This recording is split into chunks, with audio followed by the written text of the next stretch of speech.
Hello, I'm Bhaksar Chakravorti, Dean of Global Business at the Fletcher School at Tufts University.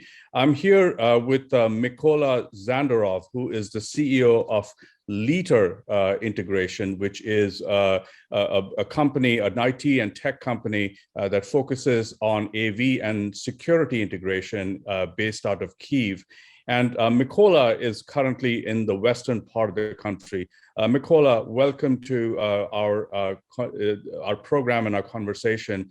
First of all, Mykola, I wanted to find out how you are doing, how your family, close friends, and colleagues, how are you all surviving, through this horrendous war that's been waging around you. As fine as it really possible in Ukraine. All my relatives and all my colleagues are alive, and this is a very big and very big happiness for us. So it's really good that all of us are alive, and that's what can I say about it. Sure, I understand. It's such a difficult situation to just live through. Even more difficult to explain it to anybody. But we are glad that your family and friends and colleagues are safe. And is your family in Ukraine, or have they left the country? Yes, my family is with me. We decided to be together during this situation. Basically, for now. If the situation would be harder, we will make a new decision about it. But a lot of colleagues, of course, send their families abroad, mostly in Europe. So, but my family is with me. Yes. Okay. And your company, Mykola, is headquartered in Kyiv, but you are currently in the western part of the country. Yes. Where are the rest of your colleagues? Part of the people are still in Kyiv. Mostly engineers are. Most part of engineers are in Kyiv. A lot of management, sales, and marketing team are in different cities of western part of Ukraine. We chosen remote first politic since COVID started, so it was not hard for us to relocate since the war started. Okay. And how has business been for you? How has work been affected by the war? For the first 2 months, it was fully stopped because our customers stopped their operations, and we have no new contracts since war started.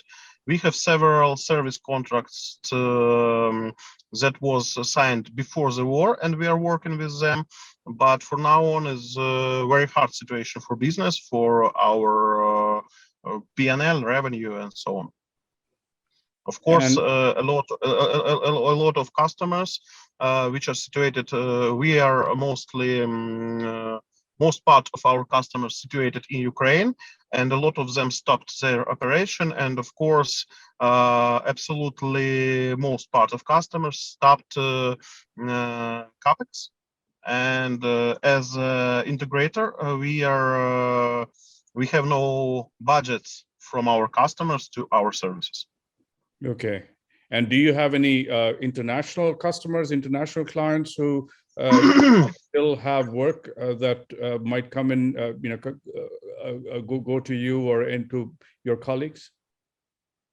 We have some of them, and this situation are helping us to get us on the wave, but this is much less than was before war.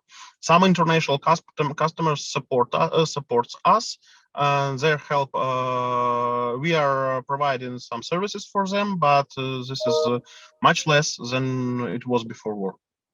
I understand. So this must be, devastating, not just because of the destruction of life and your way of living, but also your livelihoods have been affected, severely affected, and in many cases devastated by the war. At the same time, Mykola, we're reading some recent news coming out of Ukraine, which frankly are surprising. One is it says that the volume of IT exports has increased by 28% this year relative to last year. It turns out that in the first quarter of this year, the industry has brought in a record of 2 billion in export earnings, and 77% of Ukrainian IT and tech companies have brought in new clients during the war. That doesn't seem to be your experience, and I'm wondering how, any commentary that you might have on that. Of course, this is absolutely not my experience, because the numbers you mentioned is connected to outsource IT companies who are providing services for international clients. They're writing some code of applications for them. We are an engineering company, so we are not do not code some programs. We are providing integration services with hardware. So our main business was to buy several hardware systems and to integrate them into one solution, which helps client to get some revenue from the solution in common. But a lot of and the most part of our customers was internal Ukrainian customers who provide a lot of capital expenses in such solutions. Of course, no compliance and no risk management would accept capital expenses in the country which are currently at war. So we are not exporting some services abroad. We was providing them in Ukraine. I see, and this is the main difference between numbers which you mentioned and our current situation. I see.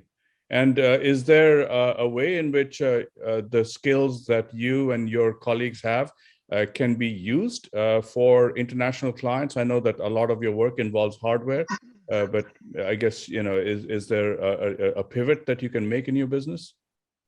We have no software developers in our company. This wasn't our business, and making pivot to provide our engineering services, we do need to provide people abroad, and you cannot provide male people abroad in Ukraine during war.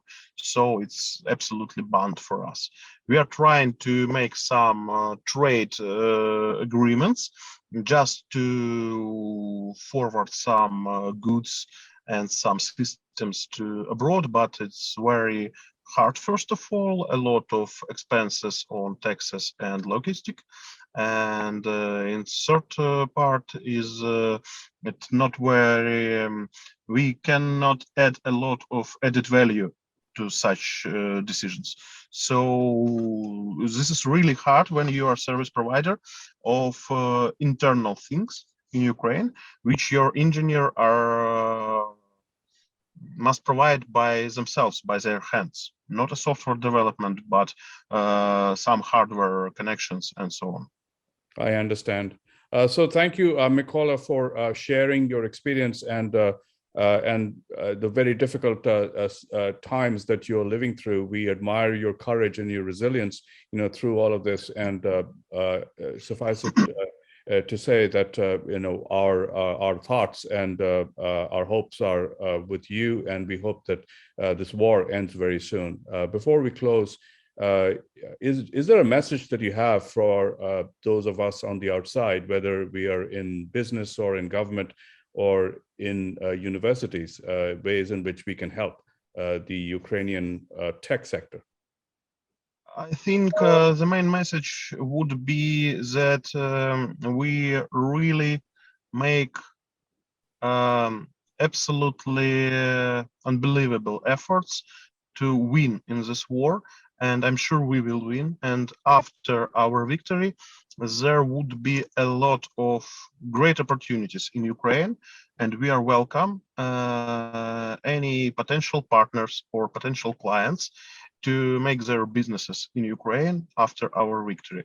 I do understand that we cannot count to international openings or international investments in Ukraine during the war, but immediately after war will be finished, we do welcome you at our country to provide common businesses, to provide a lot of services, and to help us to rebuild our country and to build really great place in the world in Ukraine. Well, thank you for that. Thank you for that, Mykola. And we hope that that time is going to come very soon. Thank you and be safe. I also hope. Thank you very much, Bhaksar. Thank you very much for this conversation.